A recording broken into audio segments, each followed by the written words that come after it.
ইব্রাহিম তাউরে, আফ্রিকার দেশ Burkina ফাসোর president, মাত্র ৩৪ বছর বয়স। এরই মধ্যে কাঁপিয়ে দিয়েছেন গোটা আফ্রিকা। আফ্রিকার তরুণদের কাছে তিনি আইডল, ইউরোপ তথা পশ্চিমাদের চক্ষুশূল।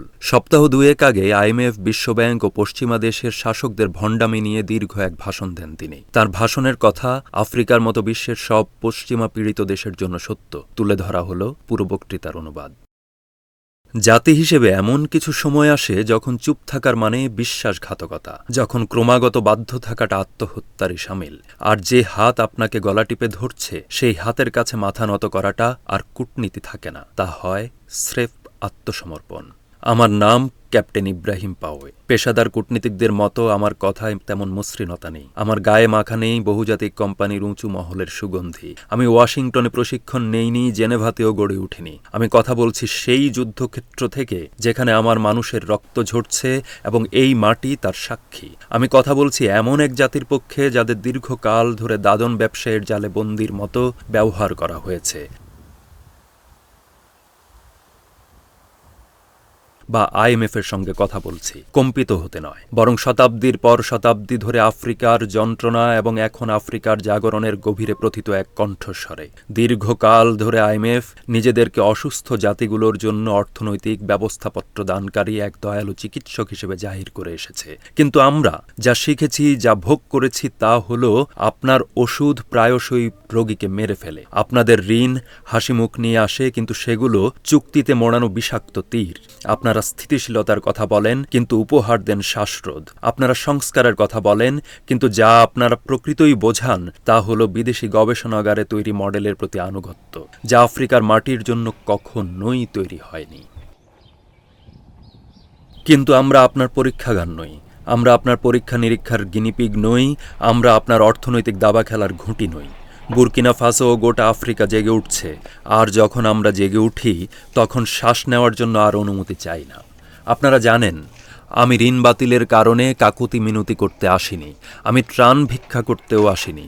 আমি আপনাদের বলতে এসেছি তাই, যা কোনো আফ্রিকান নেতা যথেষ্ট উচ্চস্বরে বলার সাহস করেননি। আমরা আর এমন অর্থনৈতিক নীতি মেনে নিই না যা আমাদের জনগণকে ভিখারিতে পরিণত করে। যখন আমাদের সোনা পশ্চিমা দেশগুলোর ভল্টে বন্দী থাকে, তখন আমরা আর এমন শর্তাবলীর তালে নাচি না যা আমাদের সরকারি পরিষেবা, আমাদের কৃষকদের শেষ করে দেয় এবং আমাদের যুবকদের নির্বাসনে যেতে বাধ্য করে। আমরা আর এটা মেনে নিই না যে সুশাসন মানে হাসি হাসি মুখের পরামর্শকদের সাথে আমাদের জাতীয় সম্পদ বিদেশি সংস্থাগুলোর হাতে তুলে দেওয়া। তাই আজ আমরা একটি নতুন আলাপ শুরু করছি, ঋণদাতা ও ঋণ গ্রহীতার মধ্যে নয়, বরং সমকক্ষদের মধ্যে, জাতিগুলোর মধ্যে, সত্য ও মিথ্যার মধ্যে। আর এটা কোনো প্রেস বিজ্ঞপ্তি নয়, এটা হিসাব চোকানোর সময়, এবং এটা এখনই শুরু হচ্ছে। এই ঋণের শেকল হলো আধুনিক দাসত্বের এক রূপ। আসুন আমরা স্পষ্টভাবে কথা বলি, কোনো সুভাষণ ছাড়াই, কূটনীতির ভদ্র মিথ্যাচার ছাড়াই। যে ঋণ আপনারা আফ্রিকাকে দিচ্ছেন তা উন্নয়নের কোনো হাতিয়ার নয়, এটি সমৃদ্ধির কোনো সেতু নয়, এটি একটি শেকল। এটি আধুনিক দাসত্ব যা স্যুট ও স্প্রেডশিটের আড়ালে ছদ্মবেশ ধারণ করেছে। আপনারা এটাকে কাঠামোগত সমন্বয় বলেন, আমরা বলি কাঠামোগত শাস্তি। আপনারা এটাকে আর্থিক শৃঙ্খলা বলেন, আমরা এটাকে প্রজন্মের পর প্রজন্মের হতাশা হিসেবে অনুভব করি। আপনারা এটাকে অংশীদারত্ব হিসেবে প্রস্তাব করেন, কিন্তু যখন একজন অংশীদার লাভবান হয় আর অন্যজন রক্ত ঝরায়, তখন তা অংশীদারত্ব থাকে না, তা হয় লুণ্ঠন। আমাকে প্রশ্ন করতে দিন, সোনা, ইউরেনিয়াম, কোবাল্ট ও উর্বর জমিতে সমৃদ্ধ একটি জাতি কিভাবে দরিদ্র হতে পারে? যে মহাদেশ বিশ্বের শিল্পকে সচল রাখে, সে কিভাবে তার নিজের সন্তানদের খাওয়াতে পারে না? আমাদের বলা হয় এটা অব্যবস্থাপনা, দুর্নীতি, অদক্ষতা। আফ্রিকার ক্ষত আছে, কিন্তু সেই ক্ষতগুলোর অধিকাংশই তৈরি করেছে তারাই যাদের হাত ছিল সুদের ব্যান্ডেড মোড়ানো। আমি আপনাদের বলি, এই ঋণ বাস্তব জীবনে কেমন দেখায় তা বোঝা যায় আপনাদের পাওয়ার পয়েন্ট স্লাইডে নয়, বরং আমাদের রাস্তায়। এটি এমন যে শিশুরা মোমবাতির আলোয় পড়াশোনা করছে, কারণ জাতীয় বিদ্যুৎ গ্রিড বেসরকারীকরণ করা হয়েছিল এবং তা অচল হয়ে গেছে। বিদেশি বিনিয়োগকারীদের কাছে অনেক কিছু বিক্রি করা হয়েছিল, তারা এখন এমন দাম চাইছে যা আমাদের জনগণ দিতে পারে না। এটি এমন হাসপাতালের মতো দেখায় যেখানে বেড সব ভাঙা, অ্যান্টিবায়োটিক নেই এবং মায়েরা সন্তান প্রসবের সময় মারা যাচ্ছেন। কারণ আপনাদেরই শর্ত ছিল আপনাদের সাহায্যের জন্য আমাদের জনস্বাস্থ্য খাতে ব্যয় কমাতে হবে। এটি হাতে ডিগ্রি থাকা সত্ত্বেও লাখ লাখ আফ্রিকান স্নাতকের ভবিষ্যৎহীনতার মতো দেখায়, কারণ কর্মসংস্থান সৃষ্টিকারী খাতগুলো আউটসোর্স করা হয়েছে, বিক্রি করে দেওয়া হয়েছে, অথবা উদারীকরণ নীতির অধীনে ধসে পড়েছে। সবচেয়ে খারাপ হলো এটি ভেঙে পড়া মর্যাদার মতো দেখতে দেখায়। দেখুন, আপনারা যে ঋণ বা পাওনা পরিশোধের পরিকল্পনা তৈরি করেন তা কোনো অর্থনৈতিক সূত্র নয়, সেগুলো মৃত্যুর পরোয়ানা। আপনারা আমাদের $50 কোটি ঋণ দেন এবং কয়েক দশক ধরে সুদ নির্ধারণের ফি, মুদ্রা নিয়ন্ত্রণ এবং বেসরকারীকরণের ধারার মাধ্যমে $200 কোটি ফেরত চান, যা আমাদের জাতীয় সম্পদ কেড়ে নেয়। আমাকে বলুন, এর নৈতিক যৌক্তিকতা কী? আপনারা বলেন চুক্তিগুলো স্বেচ্ছায় স্বাক্ষরিত হয়েছিল, কিন্তু আমাকে প্রশ্ন করতে দিন যে যখন রোগীর রক্তক্ষরণ হচ্ছে এবং ওষুধ নিয়ে কেবল আপনিই মূল্য তালিকা ও শর্তসমূহ নিয়ে দাঁড়িয়ে আছেন, তখন কি তা সম্মতি হয়? যখন বন্দুক আপনার মাথার দিকে নয় বরং আপনার পেছনে থাকা অনাহারী শিশুর দিকে তাক করা থাকে, তখন কি তা পছন্দ হয়? কি বলবেন আন্তর্জাতিক মুদ্রা তহবিলের মহোদয়গণ? এটা সম্মতি নয়, এটা অর্থনৈতিক জবরদস্তি, এটা উন্নয়ন নয়, আধিপত্য, এটা বিশ্বায়ন নয়, এটা আর্থিক দড়িতে বাঁধা নব্য ঔপনিবেশিকতা। এবং আমরা আফ্রিকার নতুন প্রজন্মের নেতৃত্ব আর অন্ধ নই। আমাদের শ্রমের তৈরি টেবিল থেকে ঝরে পড়া টুকরো রুটির জন্য আমরা আর কৃতজ্ঞ নই। দক্ষতার নামে আমাদের অর্থনীতিকে পঙ্গু করে দেওয়া নীতিগুলোর জন্য হাততালি দেওয়া আমাদের শেষ। আমরা আর আমাদের সার্বভৌমত্বকে এমন ঋণের বিনিময়ে বিক্রি করব না যা শুধু পরামর্শকদের হাতে হারিয়ে যায় এবং পরে আমাদের নাতি নাতনিদের জন্য ঋণ হয়ে ফিরে আসে। আমাকে আরও স্পষ্ট করে বলতে দিন, আফ্রিকা আপনার কাছে ঋণী নয়, আপনি আফ্রিকার কাছে ঋণী। ঔপনিবেশিক বুটের চাপে পিষ্ট করে নিয়ে যাওয়া সোনার জন্য আপনি আমাদের কাছে ঋণী। আপনার স্মার্টফোনগুলোকে শক্তি যোগানো খনিজ পদার্থের জন্য আপনি আমাদের কাছে ঋণী। অথচ আমাদের গ্রামগুলো অন্ধকারে ডুবে থাকে। আমাদের নীরব রক্তক্ষরণের সময় আপনার প্রাসাদগুলোকে ঝলমল করে তোলা হীরার জন্য আপনি আমাদের কাছে ঋণী। তবুও এত কিছুর পরও আমরা করুণা চাইছি না, আমরা ন্যায় বিচার চাইছি। প্রকৃত ন্যায় বিচার শুরু হয় শোষণমূলক ঋণ কাঠামোর অবসানের মধ্য দিয়ে। ন্যায় বিচার মানে আফ্রিকান জাতিগুলোকে নিরীক্ষা করার অনুমতি দেওয়া যে আমরা ঋণ কত, তা কোথা থেকে এসেছে এবং কারা এর প্রকৃত সুবিধাভোগী তা যাচাই করতে পারব। ন্যায় বিচার মানে আমাদের নিজেদের আর্থিক ভবিষ্যৎ তৈরির মর্যাদা দেওয়া, গ্রাহক হিসেবে নয় বরং সমকক্ষ হিসেবে। আর যদি এই বার্তা অস্বস্তিকর মনে হয় তবে ভালো, কারণ আরামদায়ক পরিস্থিতিতে থাকা মানুষদের সংঘাতে নামার সময় এসেছে। পুতুল নাচের সাজানো বুলি বুঝিয়ে দেয় কিভাবে IMF আফ্রিকার সার্বভৌমত্বকে দুর্বল করে। আজ আফ্রিকায় সার্বভৌমত্বের কথা বলা মানে একটি স্থগিত স্বপ্নের কথা বলা, যা পতাকা আর জাতীয় সঙ্গীতের এক মহাদেশ। হ্যাঁ, তবে প্রকৃত স্বাধীনতা এখনো প্রশ্নের মুখে ঝুলছে। আমরা স্বাধীন বলেই, কিন্তু স্বায়ত্ত শাসন ছাড়া স্বাধীনতা এক বিভ্রম। আত্মনিয়ন্ত্রণ থেকে পরাধীনতার মধ্যকার সেই সীমারেখা ঝাপসা করার ক্ষেত্রে আন্তর্জাতিক মুদ্রা তহবিলের চেয়ে খুব কম প্রতিষ্ঠানই বেশি কাজ করেছে।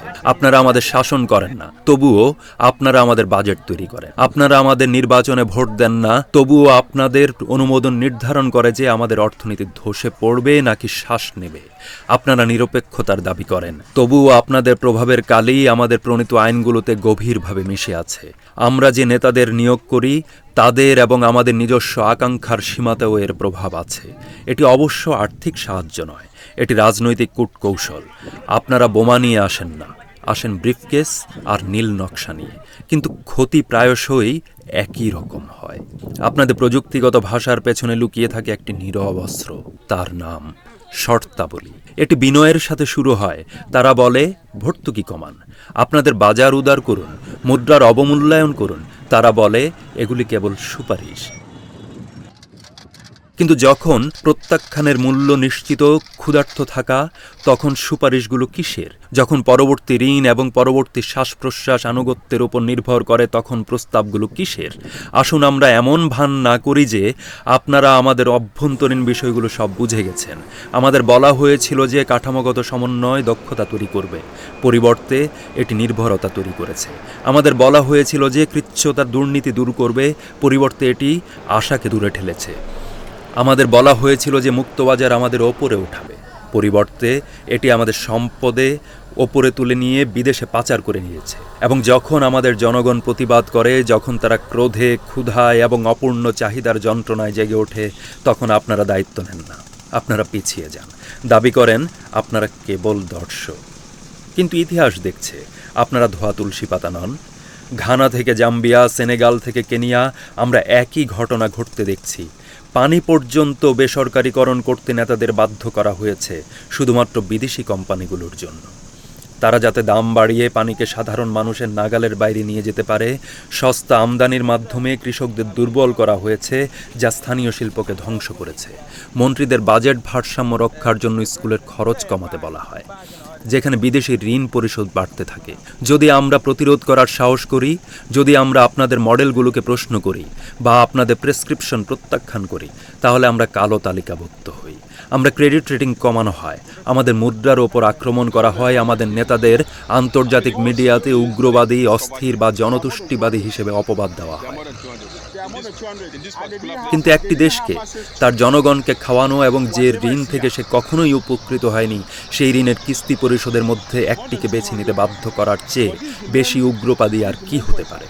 এমন একটি সমাজ যেখানে তরুণদের কোনো ভবিষ্যৎ নেই, কোনো চাকরি নেই এবং রাজনীতির ওপর কোনো আস্থা নেই, তার চেয়ে আর কি বেশি অস্থির হতে পারে? কারণ জাতি তার জনগণের জবাবদিহি করার আগে ব্যাংকগুলোর কাছে জবাবদিহি করে। আসুন আমরা সৎ হই। আপনাদের প্রভাব প্রায়শই আমাদের স্বপ্নের ওপর একটি ভেটো হয়ে দাঁড়িয়ে আছে। আপনারা আফ্রিকার নীতির অলিখিত গভর্নর হয়ে গেছেন, তবুও আমরা জেগে উঠছি। এই মহাদেশ জুড়ে এক নতুন বাতাস বইছে। আমরা নিজেদের শাসন করার অধিকার এবং নিজস্ব মূল্যবোধ দ্বারা জনগণের জন্য আমাদের ভাষাকে পুনরুদ্ধার করছি। আমরা এর এমন ঋণ মেনে নেব না যা ধনীদের কর দিতে বলার আগে আমাদের অপরিহার্য পরিষেবাগুলো কাটছাঁট করতে বাধ্য করে।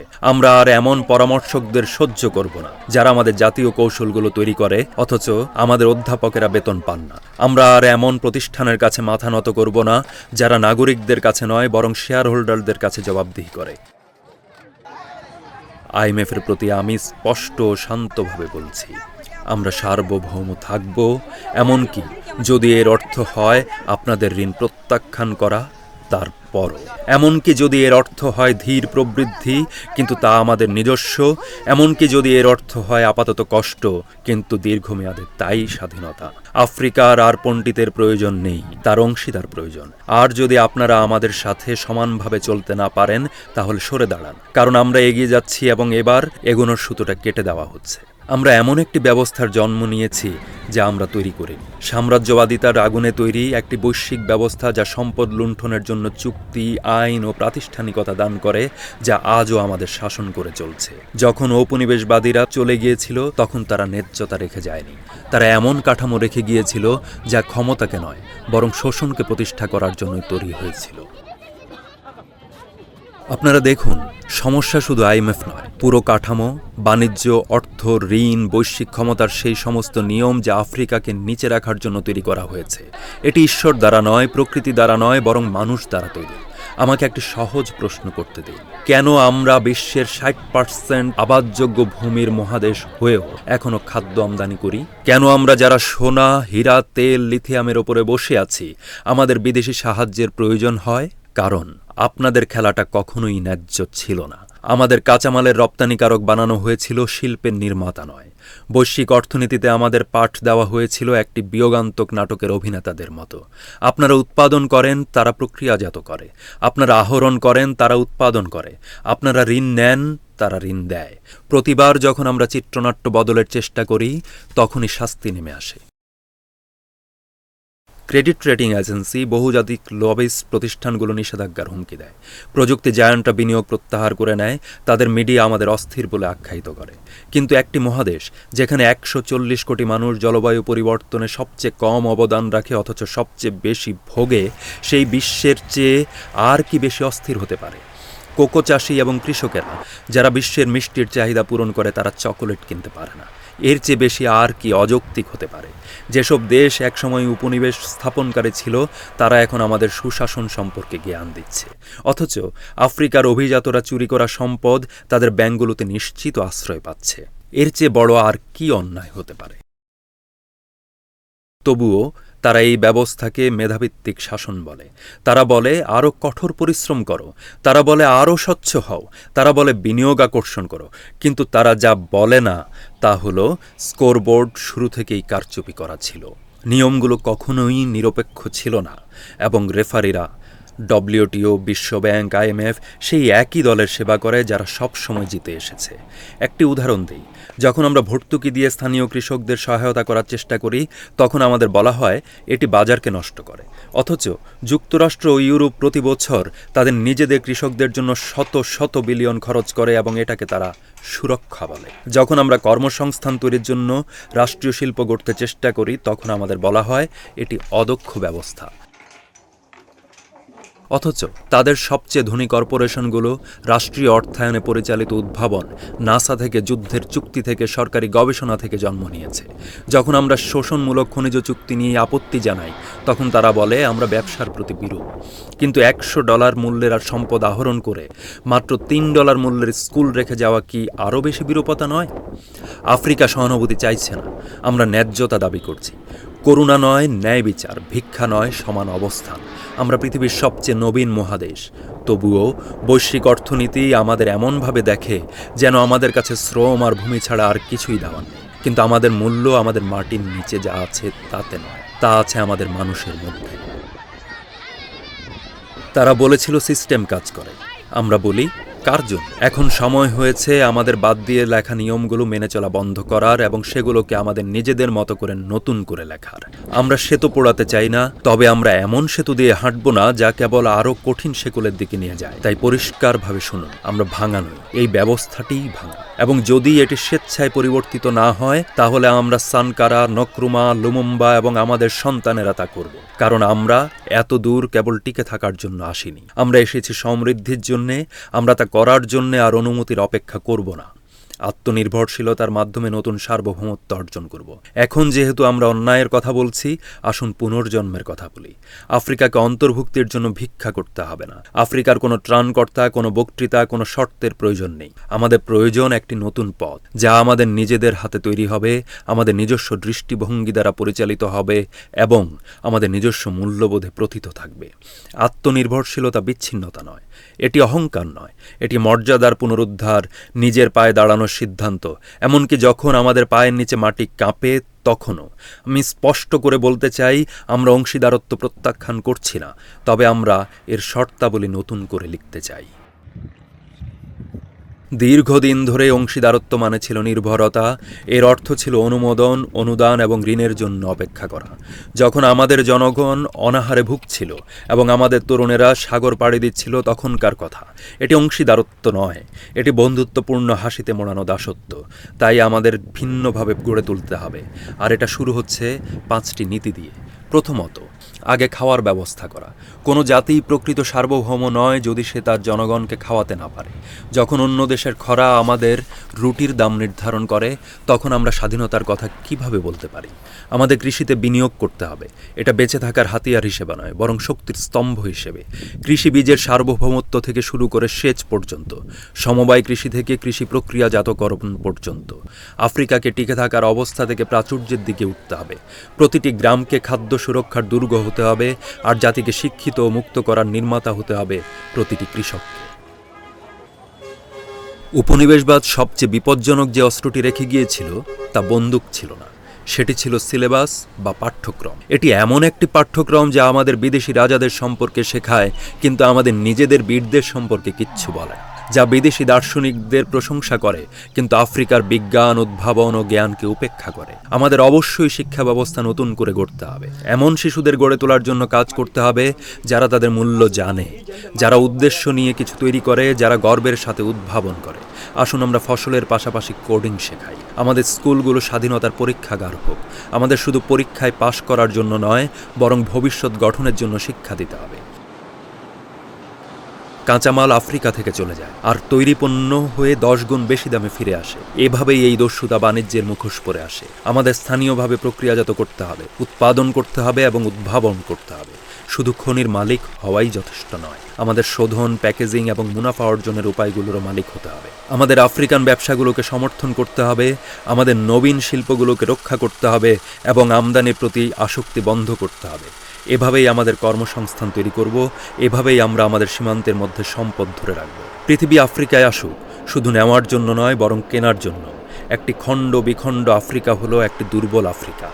আমরা 54টি বিচ্ছিন্ন কণ্ঠস্বর নিয়ে বিশ্বের সাথে কি আলোচনা করতে পারি? আমাদের অর্থনৈতিক, রাজনৈতিক ও প্রযুক্তিগতভাবে একীভূত হতে হবে। আসুন আমরা এমন রেলপথ তৈরি করি যা লেগোসকে ডারের সাথে সংযুক্ত করবে, ডেটা সেন্টার তৈরি করি যা আমাদের জ্ঞানকে রক্ষা করে এবং প্রতিরক্ষা জোট গঠন করি যা আমাদের শান্তিকে সুরক্ষা দেয়। ইকোয়াস, সাদেক এবং আফ্রিকান ইউনিয়ন, তাদেরকে কূটনীতির ক্লাব থেকে সম্মিলিত জাতিপুঞ্জে পরিণত হতে হবে। কোনো একক আফ্রিকান জাতি নিজে দাঁড়াতে পারে না, কিন্তু যুদ্ধবদ্ধ হলে আমরা আসলেই এক দৈত্য। পঞ্চমত, আমাদের জনগণের ওপর আস্থা রাখুন। প্রায়শই আমাদের নেতারা স্থানীয় জ্ঞানের চেয়ে বিদেশি পরামর্শের ওপর বেশি ভরসা করেন। তারা হাজার হাজার মাইল পাড়ি দিয়ে এমন প্রশ্ন করতে যান যে যার উত্তর তাদের নিজস্ব জনগোষ্ঠী ইতিমধ্যেই দিয়ে রেখেছে। সমাধান এখানেই আছে, আমাদের তরুণদের হাতে, আমাদের নারীদের হাতে, আমাদের প্রবীণদের হাতে। আসুন আমরা স্থানীয় উদ্ভাবনে অর্থায়ন করি। আসুন আমরা গ্রামের কণ্ঠস্বরকে প্রশস্ত করি। আসুন আমরা বিশ্বাস করি যে ওয়াগাদুগুর মেকানিক এবং কিগালির কোডার প্যারিসের যে কোনো পরামর্শকের মতোই প্রতিভাবান। আমাদের নিজস্ব জনগণকে ভবিষ্যতে নেতৃত্ব দেওয়ার জন্য আস্থায় না আনা পর্যন্ত আমরা স্বাধীন হব না। আমার ভাই ও বোনেরা, আমরা পশ্চিমের কোনো প্রতিরূপ তৈরি করছি না, আমরা আফ্রিকা তৈরি করছি, আমাদের আফ্রিকা। আমরা অন্যদের পুরনো স্বপ্নের পেছনে ছুটছি না, আমরা এমন একটি নতুন স্বপ্ন দেখার সাহস করছি। আত্মনির্ভরশীলতার অর্থ হতে পারে যেখানে আমরা হোঁচট খাবো হয়তো, এর অর্থ আমরা ভুল করব, কিন্তু সেই ভুলগুলো হবে আমাদেরই। সেগুলোর মধ্য দিয়েই আমরা উঠে দাঁড়াতে শিখব। কোনো ত্রাণকর্তা আসছে না, ত্রাণকর্তা ইতোমধ্যে এখানেই, আমাদের হাতে, আমাদের হৃদয়ে, আমাদের ঐক্যে। আসুন আমরা অপেক্ষা করা বন্ধ করি, আসুন আমরা দোষারোপ করা বন্ধ করি, আসুন আমরা শুরু করি, কাল নয়, পরবর্তী সম্মেলনের পরও নয়। তবে শুধু বক্তৃতা দিয়ে আফ্রিকা জেগে উঠবে না, এটি জেগে উঠবে মাটি লাগা হাতে, কালি লাগা বইয়ে এবং ইস্পাত লেগে থাকা কারখানায়। আসুন আমরা যা সব সময় আমাদের ছিল তা ফিরিয়ে নিই, যুদ্ধের মাধ্যমে নয়, ইচ্ছা শক্তির মাধ্যমে, ঘৃণার মাধ্যমে নয়, আরোগ্যের মাধ্যমে, ভিক্ষা করে নয়, বরং নির্মাণের মাধ্যমে। এটি আত্মনির্ভরশীলতার ভোর। আমরা কখনোই শেকলের দিকে ফিরে যাব না, কারণ আমার কাছে জনগণের ম্যান্ডেট আছে। আপনারা ক্ষমতাহীন নন। আমার প্রিয় জনগণ, তরুণ ও বৃদ্ধ, শহর ও গ্রামের, শিক্ষিত ও অশিক্ষিত সবাই, আপনারা ক্ষমতাহীন নন। আপনাদের বিশ্বাস করানো হয়েছে যে ক্ষমতা কেবল স্যুট পরা মানুষের হাতে, মাইক্রোফোনের পেছনে থাকে।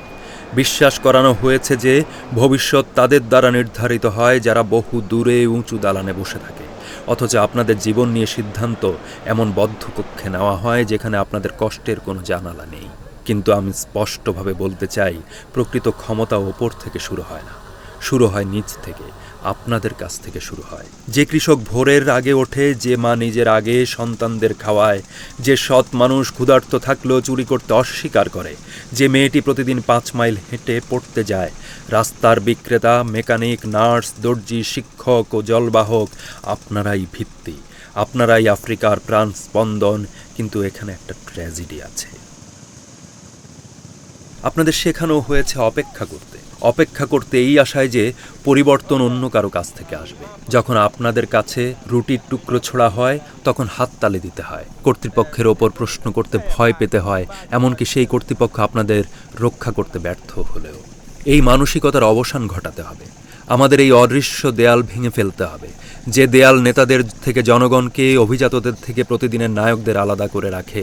সেই দেয়ালকে ভাঙতে হবে, কারণ প্রকৃত নেতৃত্ব শাসন করে না, সেবা করে। আর জবাবদিহি ছাড়া সেবা ছদ্মবেশী স্বৈরাচার। কেননা এই ব্যবস্থা আপনার ক্ষমতাহীন দেখতে পছন্দ করে। আমরা আজ যে আন্তর্জাতিক প্রতিষ্ঠানগুলোকে চ্যালেঞ্জ করছি, IMF, বিশ্বব্যাংক, তারা শুধু সরকারগুলোকে নিয়ন্ত্রণ করতে চায় না, তারা আপনার নীরবতার উপর নির্ভর করে। যখন আপনি প্রতিরোধে খুব ক্লান্ত, যখন বেঁচে থাকার চিন্তায় আপনি এতই বিক্ষিপ্ত থাকেন যে সংগঠিত হতে পারেন না, যখন আপনাকে শেখানো হয় যে রাজনীতি নোংরা এবং আপনার উদ্বেগের বিষয় নয়, তখনই তারা শক্তিশালী হয়ে ওঠে। কিন্তু এটা বুঝুন, প্রতিটি মূল্যবৃদ্ধি, প্রতিটি ব্যর্থ হাসপাতাল, প্রতিটি ভূমি দখল এগুলো রাজনৈতিক সিদ্ধান্ত, এবং যুক্ত না হয়ে, প্রশ্ন না করে আমরা নিজেরাই নিজেদের নিপীড়নে জড়িত হয়ে পড়ি।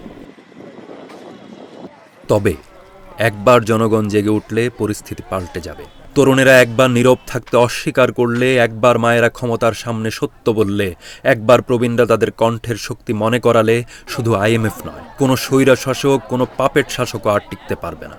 এর শুরু হতে পারে প্রতিবাদ থেকে অংশগ্রহণের দিকে। বিপ্লব সবসময় জ্বলন্ত বিস্ফোরণ নয়, কখনো কখনো এটি শান্তও হয়।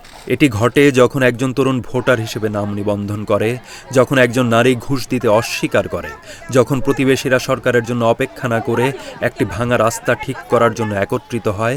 এটি কেবল প্রতিরোধ করার জন্য নয়, পুনর্নির্মাণের জন্য আমাদের ম্যান্ডেট, এবং এটি করার জন্য আমাদের 5টি পবিত্র অধিকার পুনরুদ্ধার করতে হবে। প্রশ্ন করার অধিকার। জিজ্ঞাসা করুন কেন, জিজ্ঞাসা করুন কিভাবে, স্পষ্টতা দাবি করুন।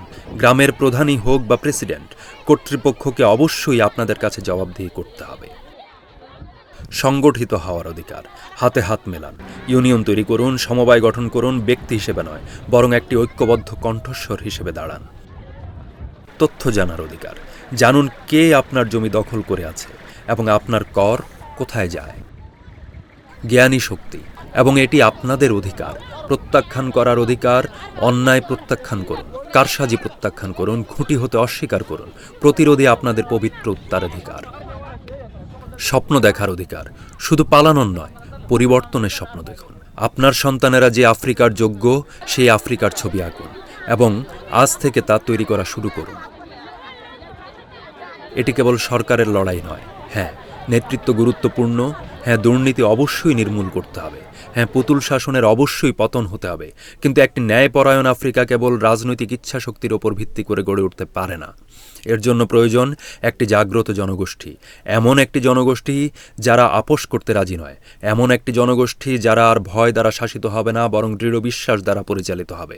আপনারা দর্শক নন, আপনারা নতুন আফ্রিকার সহস্থপতি। প্রতিটি কাজ গুরুত্বপূর্ণ, প্রতিটি কণ্ঠস্বর মূল্যবান, প্রতিটি ঢেউ এক একটি তরঙ্গে পরিণত হয়। আফ্রিকার তরুণদের বলছি, আপনারা ভবিষ্যতের নেতা নন, আপনারা আজকের আগুন। অনুমতির জন্য অপেক্ষা করবেন না, তহবিলের জন্য অপেক্ষা করবেন না, আরও বৃদ্ধ, জ্ঞানী বা ধনী হওয়ার জন্য অপেক্ষা করবেন না। এখনই শুরু করুন, এখনই কথা বলুন, এখনই সংগঠিত হন, এখনই তৈরি করুন। কারণ যদি আপনারা নিজেদের নিয়তি গড়ে না তোলেন, তাহলে অন্যরা তা বিক্রি করে দেবে। প্রবীণদের বলছি, আমাদের আপনাদের প্রজ্ঞার প্রয়োজন, আপনাদের নীরবতা নয়। আপনারা শাসন ব্যবস্থার উত্থান পতন দেখেছেন, আপনারা কষ্ট, বিশ্বাসঘাতকতা এবং আশার মুখোমুখি হয়েছেন। এখন সময় এসেছে তরুণদের পথ দেখানোর, নৈরাশ্য দিয়ে নয়, সাহসের সাথে। মায়েরা আমার, আপনারাই প্রতিটি বিপ্লবের মেরুদণ্ড। আপনাদের বাহুতেই জাতি গড়ে ওঠে। বিশ্বকে আপনাদের দুর্বল বলতে দেবেন না। আপনারাই ন্যায় বিচারের প্রহরী। আফ্রিকার প্রতিটি শ্রোতার প্রতি বলছি, এটি কেবল ইব্রাহিম চাকারের একার লড়াই নয়, এটা আমাদের সম্মিলিত ম্যান্ডেট। সত্য দাবি করার, ভয়কে প্রত্যাখ্যান করার এবং এমন একটি মহাদেশ গড়ে তোলার যা অবশেষে তার জনগণের মর্যাদাকে সম্মান জানায়। ক্ষমতা এমন কিছু নয় যা দেওয়া হয়, এটা এমন কিছু যা অনুভব করতে হয়। আর আজ আপনাদের উপলব্ধি করতে হবে যে আপনারা ক্ষমতাহীন নন। আমার প্রিয় আফ্রিকার পুত্র ও কন্যারা, এতক্ষণে আপনারা নিশ্চয়ই বুঝছেন যে আমরা বন্দুকের যুদ্ধে চাই না। আমরা আছি আখ্যানে, নিয়ন্ত্রণের ও ভয়ের যুদ্ধে।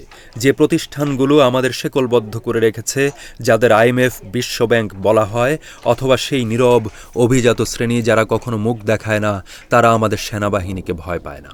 তারা ভয় পায় আমাদের জাগরণকে। কারণ একটি জাগ্রত আফ্রিকা এক বিপজ্জনক জিনিস। যে খেলা তারা কয়েক দশক ধরে এত ভালোভাবে খেলে এসেছে, তারা বিশ্বকে বলেছিল যে আফ্রিকাই সমস্যা। আমরা দুর্নীতিগ্রস্ত, আমরা শাসন করতে অক্ষম, আমরা নির্ভরশীল, আদিম এবং সর্বদা সাহায্যের প্রয়োজন হয় আমাদের। তারা আমাদের এতবার এই মিথ্যাগুলো বলেছিল যে আমরা নিজেরাই সেগুলো বিশ্বাস করতে শুরু করেছিলাম। তাই আমরা ভিক্ষা করি, আমরা ঋণ নেই, আমরা মাথা নত করি। কিন্তু এমনটা করতে গিয়ে আমরা ভুলে গিয়েছিলাম আমরা কারা। আমরা ভুলে গিয়েছিলাম যে আফ্রিকা সভ্যতার আঁতুড়ঘর। এখানেই আমাদের আকাশের নিচে প্রথম তারাদের পাঠ করা হয়েছিল।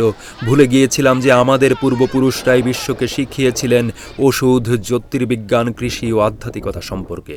আমরা ভুলে গিয়েছিলাম যে IMF আসার আগে টিম্বুকতু ছিল, ঔপনিবেশিক সাহায্য আসার আগে এমন দেশ ছিল যেখানে বিশ্ববিদ্যালয়, সেনাবাহিনী, বাণিজ্য পথ এবং শাসন ব্যবস্থা ছিল, যা ছিল পুরো মহাদেশ জুড়ে। আমরা দরিদ্র ছিলাম না, আমাদের দরিদ্র করা হয়েছিল। তারা সবচেয়ে বেশি কি ভয় পায়? আপনাদের একটা সত্য বলি, এমন সত্য যা তারা কোনো আন্তর্জাতিক সংবাদপত্রে কখনোই প্রকাশ করবে না। তাদের ক্ষমতা নির্ভর করে আপনাদের অজ্ঞতার ওপর, তাদের আরাম নির্ভর করে আপনাদের নীরবতার ওপর, তাদের সম্পদ নির্ভর করে আপনাদের শোষণের ওপর। তাই যখন আপনারা পড়তে শুরু করেন তখন তারা আতঙ্কিত হয়, যখন আপনারা সংগঠিত হন তখন তারা কাঁপে, যখন আপনারা সীমান্ত পেরিয়ে একীভূত হন তখন তারা ষড়যন্ত্র করে। কেন? কারণ আমরা এমন এক প্রজন্মের আফ্রিকান যারা খেলাটা বুঝে গেছে, যারা সাহায্য প্যাকেজ ও মৃত্যুফাঁদের বাইরে দেখতে পায়, যারা স্বল্পমেয়াদী বিভ্রমের জন্য নিজেদের ভবিষ্যৎ বিক্রি করতে অস্বীকার করে। এমন এক প্রজন্মকে থামানো অসম্ভব। তারা আপনাদের ক্রোধকে ভয় পায় না, ভয় পায় আপনাদের স্পষ্টতাকে। তারা আপনাদের অস্ত্রকে ভয় পায় না, ভয় পায় আপনাদের প্রজ্ঞাকে। তারা আপনাদের প্রতিবাদকে ভয় পায় না, ভয় পায় আপনাদের উদ্দেশ্যকে। বছরের পর বছর ধরে তারা নির্লজ্জভাবে আমাদের কাছ থেকে লুট করে নিয়ে গেছে সোনা, তেল, হীরা, কোকো, ইউরেনিয়াম। তবু আমরা বিশ্বের দরিদ্রতম মহাদেশ রয়ে গেছি। না, এটা কোনো কাকতালীয় ঘটনা নয়, এটা নকশা করে করা হয়েছে। তবে তারা যা আশা করেনি তা হলো আমরা জেগে উঠব, আমাদের জনগণ বিষয়গুলো বুঝতে শুরু করবে, আমরা মিথ্যাগুলো উন্মোচন করব, আমরা তাদের মুখোমুখি হওয়ার সাহস করব, ঘৃণা দিয়ে নয় বরং সত্য দিয়ে। আর সত্যই সবচেয়ে বিপজ্জনক অস্ত্র। এই হিসাব চোকানো প্রতিশোধের জন্য নয়, এটা ন্যায় বিচারের জন্য, পুনরুদ্ধারের জন্য, মর্যাদার জন্য। এটাই বিশ্বকে বলার সময়, আমরাই আপনাদের পাওনাদার এবং এখন হিসাব চুকিয়ে দেওয়ার সময়। এই পরিবর্তনকে উল্টানো যাবে না, কারণ একবার মানুষ তাদের খাঁচার লোহার শিকগুলো দেখতে পেলে তারা সেটিকে আর স্বাধীনতা বলে ভুল করে না। একবার মানুষ সার্বভৌমত্বের স্বাদ পেলে তারা আর উচ্ছিষ্টের জন্য ভিক্ষা করে না। সুতরাং হ্যাঁ, প্রতিরোধের প্রত্যাশা করুন, প্রচারণার প্রত্যাশা করুন, অনুপ্রবেশের প্রত্যাশা করুন, হুমকির প্রত্যাশা করুন। কারণ যখন একটি সাম্রাজ্য নিয়ন্ত্রণ হারাতে শুরু করে তখন বিভ্রম ধরে রাখার জন্য এরা সব কিছু করবে। তবে তাদের ভয় আপনাদের পিছু হটার সংকেত নয়, এটি আপনাদের নিশ্চিত করবে যে আপনারা সঠিক পথেই রয়েছেন। এটাই আপনাদের সময়। আফ্রিকা, এটা আপনাদের মুহূর্ত। আগামী বছর নয়, পরবর্তী নির্বাচনের পরও নয়, এখন। আপনাদের কারো অনুমতির প্রয়োজন নেই, আপনাদের উদ্দেশ্য প্রয়োজন। আপনাদের ত্রাণকর্তার প্রয়োজন নেই, আপনাদের কৌশল প্রয়োজন। আপনাদের করুণার প্রয়োজন নেই, আপনাদের ক্ষমতা প্রয়োজন। এমন ক্ষমতা যা ঐক্য, ইতিহাস ও অটল সত্যে প্রথিত। প্রতিটি আফ্রিকান নেতাকে জানতে দিন, যদি তারা জনগণকে সেবা না করে তবে জনগণ জেগে উঠবে।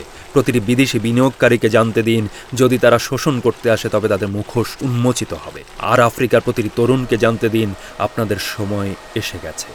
আপনারা তাদের দুঃস্বপ্ন, যারা আপনাদের নীরবতার ওপর ভর করে সাম্রাজ্য গড়ে তুলেছিল। আপনারা আপনাদের পূর্বপুরুষদের সেই স্বপ্ন, যা অবশেষে জেগে উঠেছে।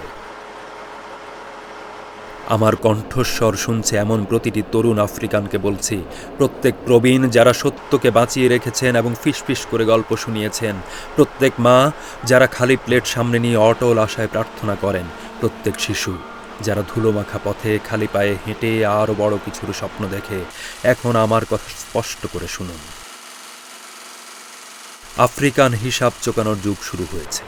সহিংসতা দিয়ে নয়, ঘৃণা দিয়ে নয়, বরং সত্য দিয়ে, স্পষ্টতা দিয়ে, শতাব্দীর পর শতাব্দীর অন্যায় আগুনের পোড়ানো দৃঢ় সংকল্প দিয়ে। নীরবতা থেকে বজ্রনাদে সর্বত্র আমরা। দীর্ঘকাল ধরে আমাদের কান্নাকে উপেক্ষা করা হয়েছে, আমাদের ব্যথার রাজনীতিকরণ করা হয়েছে, আমাদের কষ্টকে পুঁজি করা হয়েছে, আমাদের নীরবতাকে আমাদের বিরুদ্ধেই অস্ত্র হিসেবে ব্যবহার করা হয়েছে। কিন্তু এখন আমরা কথা বলছি তিক্ততা দিয়ে নয়, সাহসিকতার সাথে। করুণা চাওয়ার জন্য নয়, ন্যায় বিচার দাবি করার জন্য। তারা ভেবেছিল আমরা মাটির নিচে চাপা পড়ছি, কিন্তু তারা ভুলে গিয়েছিল যে আমরা বীজ। গোটা বিশ্ব শুনুক, আফ্রিকা উদ্ধারের জন্য অপেক্ষা করছে না, আফ্রিকা নিজেকে রক্ষা করতে জেগে উঠছে। এর হাতে তৈরি সীমান্ত পেরিয়ে ঐক্যবদ্ধ হচ্ছে। আমরা এমন ব্যবস্থা গড়ে তুলছি যা জনগণকে সেবা করে, কাঠপুতুলদের নয়। আমরা আমাদের আখ্যান, আমাদের মুদ্রা, আমাদের ভবিষ্যৎ পুনরুদ্ধার করছি। প্রতিটি প্রতিষ্ঠান যা আমাদের আটকে রাখার জন্য তৈরি হয়েছিল, সেগুলোর মধ্য দিয়ে এই ঘোষণা প্রতিধ্বনিত হোক, আমরা জেগে উঠছি এবং যা কিছু চুরি হয়েছে তার সব কিছু ফিরিয়ে নিতে আমরা আসছি। তরুণদের বলছি, আপনারাই স্থপতি। আফ্রিকার তরুণেরা, আপনারা পথ হারা নন। আপনারা দেরিতে আসেননি, আপনাদের কেউ ভুলে যায়নি। আপনাদের অস্ত্র, আপনাদের মন, আপনাদের ঢাল, আপনাদের ইতিহাস, আপনাদের কম্পাস, আমাদের বিবেক এবং আপনাদের লক্ষ্য। আজ থেকে কোনো নেতা যেন আফ্রিকার নামে কথা না বলেন যদি তিনি বিদেশি প্রভুদের কাছে মাথা নত করেন। এমন কোনো চুক্তি যেন সই না হয় যা বিদেশি ঋণের জন্য ভবিষ্যৎ বিক্রি করে। কোনো পতাকা যেন উদযাপনে উড্ডীন না হয় যদি তার নিচে জনগণ অনাহারে থাকে। আমরা ভূমি ও জনগণের মধ্যে, অতীত ও ভবিষ্যতের মধ্যে, দৃশ্যমান ও অদৃশ্যমান সব কিছুর মধ্যে একটি নতুন চুক্তির ঘোষণা করছি। আমরা আমাদের পূর্বপুরুষদের সম্মান জানাবো, তাদের বন্দি দশার পুনরাবৃত্তি না করে। আমরা আমাদের উত্তরসূরিদের আশীর্বাদ করব এই নিশ্চয়তা দিয়ে যে তারা মর্যাদায় জন্মাবে, ঋণে নয়। এটাই আমাদের পবিত্র দায়িত্ব। সমস্ত আফ্রিকানদের হৃদয়ে আজ এই কথা লেখা হোক, আমরা শিকার হিসেবে নয় বরং স্বপ্নদর্শী হিসেবে জেগে উঠব। আমরা ক্ষমা করব, কিন্তু আমরা কখনোই ভুলব না। আমরা শান্তির জন্য আমাদের হাত বাড়িয়ে দিব, কিন্তু আনুগত্যে মাথা নত করব না। আফ্রিকা, মনে রেখো, তুমি কে? তুমি পৃথিবীর হৃদস্পন্দন, তুমি সময়েরও আগে থাকা সূর্য, তুমি মানবতার জরায়ু, তুমি পূর্বপুরুষদের ফিসফিসানি, তুমিই আগামীকালের প্রভু। আফ্রিকা, মনে রেখো, তুমি কে? সিংহরা জেগে উঠুক, নদী গান করুক, মাটি আনন্দিত হোক, কারণ আমরা আর পথভ্রষ্ট নই। এবং তাই আমি ঘোষণা করছি, মাটির সন্তান হিসেবে, জনগণের সেবক হিসেবে, কোটি কোটি কণ্ঠস্বরের মধ্যে একটি কণ্ঠস্বর হিসেবে আমি ঈশ্বর ও ইতিহাসের সামনে ঘোষণা করছি, আফ্রিকা জেগে উঠবে। আফ্রিকা সুস্থ হবে, পূর্বপুরুষেরা গর্বের সাথে দেখুক, শিশুরা আশা নিয়ে হাঁটুক এবং বিশ্ব এক মহাদেশের পুনর্জন্মের সাক্ষী হোক।